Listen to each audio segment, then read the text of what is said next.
My name is Pierce Green. I'm a sophomore, and my major is political science and a history minor.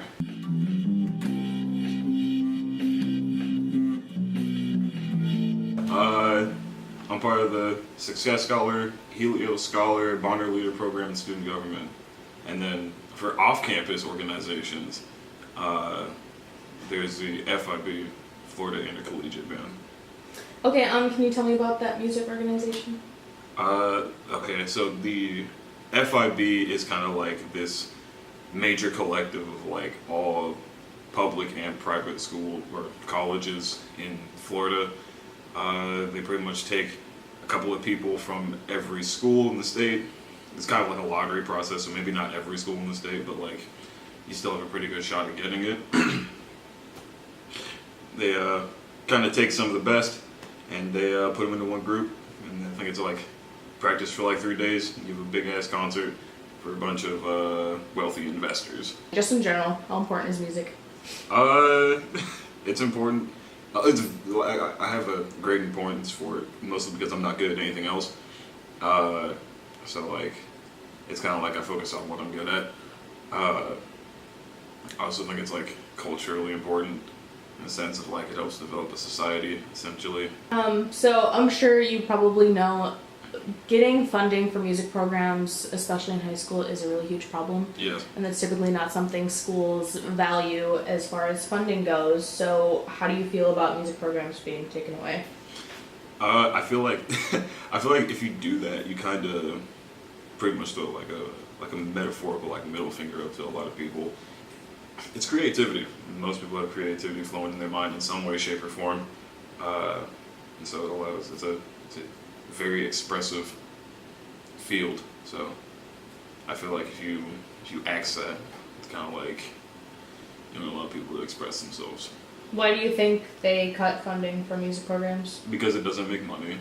Like, not that it doesn't make money, but like it doesn't make enough money. Like, for example, like I hate to use the example of like athletic programs, but like you make money off athletic programs because people buy tickets to go there and watch the game. They buy like gear, or like people who are on the team, they buy their gear or whatever. They buy jerseys and all other types of shit like that. For a lot of people, it's either music or nothing. And so like, you know, that's kind of like their one thing or their only thing. So I feel like if you take that away, we would lose a lot of bright minds. Lastly, what was your high school music program like? It was pretty trash. Like, a lot of our instruments were like rusted out, like unhealthily rusted out. We also didn't get a lot of funding. We had a whole bunch of people that were in the band, but we didn't get a lot of funding for it, which is really weird. We had more people on our marching band than like people on the football team. And our football team was like 42. Our marching band was 98. So, I mean, in cases like that, you would have double the size. We had, all of our funding was private, despite being a public school.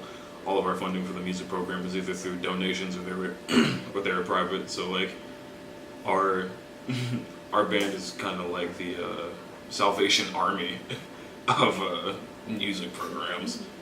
Is there anything you can say to the people of the community as far as keeping the music program here, like keeping it a program here? Well, thankfully, in UT we don't have a problem with. Well, I guess all of our funding is private. It's a private school, so our